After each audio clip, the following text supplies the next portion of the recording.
Hey everyone, good evening.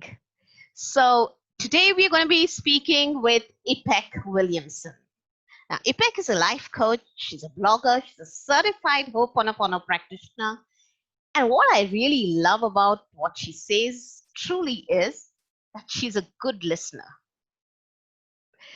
There are moments in life when we encounter happy or not so happy episodes in our life, and we start to kind of concoct stories about them in our head, and we start to live as if those stories were true because they just provide a safe haven for us. However, the truth is that these stories are stopping us from getting the big results that we are looking for.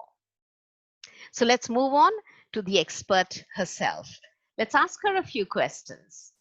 Ipek, what do you think are the limiting beliefs that most people have, uh, and how do they really affect people's lives?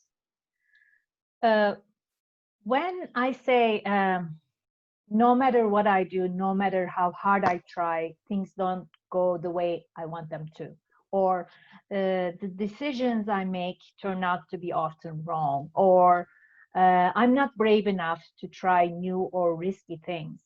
All these sentences carry a prejudice in them. And for us human beings, it's easy to feel incompetent, not enough, self conscious, even like a loser. True. So, yeah, the main source of all these self sabotaging thoughts are the solidified beliefs that the society taught us all our lives, like by brainwashing us and everyone else at home, at school, at work, everywhere. But don't get me wrong, the people whom we learned all these beliefs had certainly good intentions. Whatever they etched into our minds were all for our benefit in their eyes. They thought that they were Hmm. doing something good for us. But because of those limiting and undermining beliefs, we often keep our true potential on a short leash at the subconscious level, making impossible for us to discover our true limits. At times, we can't even realize how powerful those beliefs are and how they prevent us from living as we wish.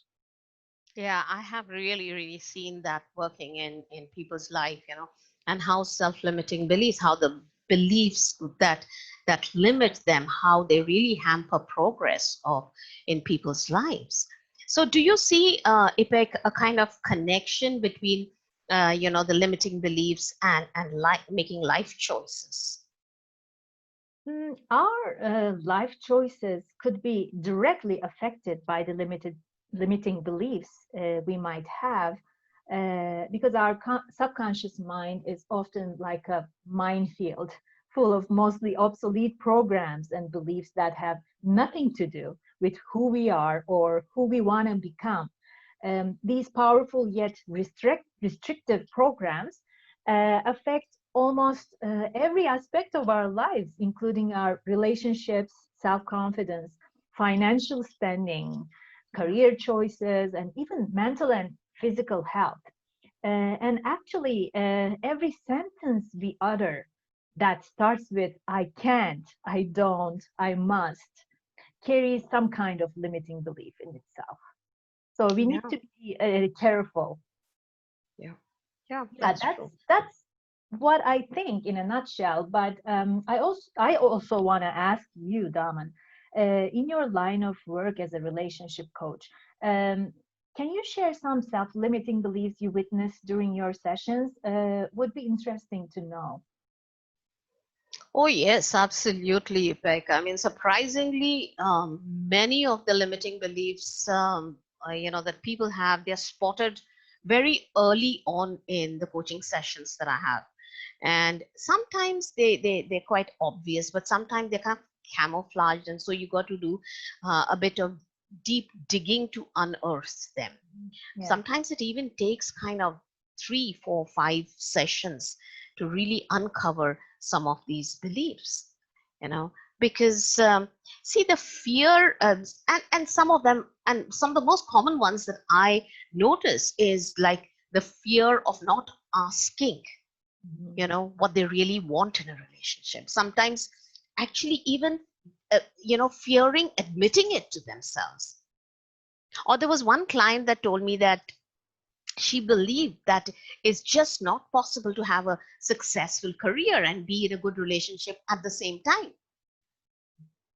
How bizarre could that get? Or then, statements like, I'm obese, or I'm not beautiful, I'm not pretty, and that is the reason actually why he's attracted to other women. Or I have even heard statements like, since my parents passed away, I have nobody in this world who really loves me. And the one person that I thought, that I loved so much, and this is referring to the spouse, also doesn't love me because I know I'm just not kind of, worth it. Mm. No. These are the kind of stories that we tell ourselves, sometimes over a really long period of time. And what starts happening is that these stories start shaping our world. It's a very vicious cycle. Try telling yourself that you're not good enough, and you are going to start looking subconsciously for signs that actually validate that belief. Of course, You of know, course. But where do you think these beliefs originate from, though? look, Ipek, nobody is really born with these beliefs. They are definitely learned over a period of time. When you look at sabotaging thoughts, or you're stuck in the past, you have some disempowering beliefs, or you're kind of replaying the same story over and over again in your head. They originate through our own experiences of life, things that were also told to us in our childhood, and we started believing in those stories. you know a lot of the limiting beliefs comes from observing our parents, and particularly more so how they did not make it in their life. Mhm. Learning, for instance, even society, learning how society works. And nowadays, of course, the media plays a big role as well. But here's the thing: beliefs are not facts. They are learned assumptions that are based on observing things that didn't work in your life. And yet, countless people today enter a relationship with this same self-defeating mindset. Yes. You know, so the attitudes and beliefs we carry on us kind of determine the direction that our life is taking. Mhm. And relationships are no different. But what if we reverse these beliefs, and, for example, you know you replace the belief that we can't depend on men. I heard that a lot of times. You really can't depend on a man. What if you replaced it with, you can depend on a man? Or what if divorce is not the answer to your happiness? Or what if your mother's story, or your parents' story, what if it is not your story? Yeah. That's So I think reverse psychology works wonders. It's what you tell yourself. that's so true. That's so true. And where do you feel these self-limiting or false beliefs come from? So, like I said,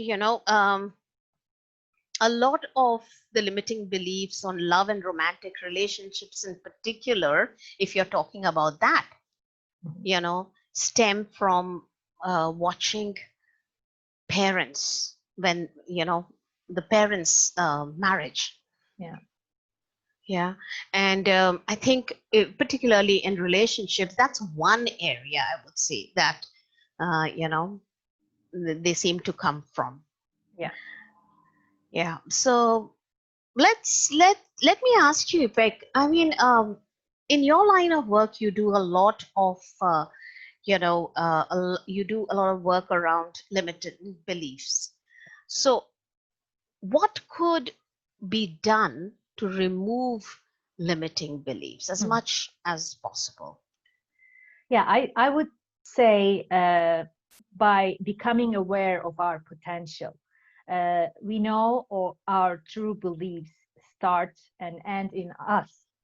Therefore, if and when we start being capable of recognizing those beliefs that do not serve us anymore, it becomes easier and easier for us to eliminate them one by one. That brings the opportunity to start seeing everything around us from a different perspective. By removing damaging, self-diminishing beliefs, we can free ourselves. We can unleash the limitless potential we possess, because we do have that. And Yeah. when we look at ourselves and our beliefs from an objective point of view, we can determine easier which beliefs to keep and which beliefs to discard. Yeah. So that's what I would suggest. Yeah, that's so interesting. I mean, and absolutely true too. So, Ipek, what is the last word that you would like to say to the viewers, to, as we are closing this interview? I would say, my friends, let the bad ones go. You will feel lighter as you let the harmful beliefs go. Start with just one and go from there. And you can do it. And I believe in you. That's so wonderful. That's a powerful statement, Ipek. And thank you for this, for coming on board with this talk. Really appreciate it. I appreciate it too. It was great, as always, talking with you. Thank you. Thank you so much. Thank you. Bye bye. Bye Bye. bye.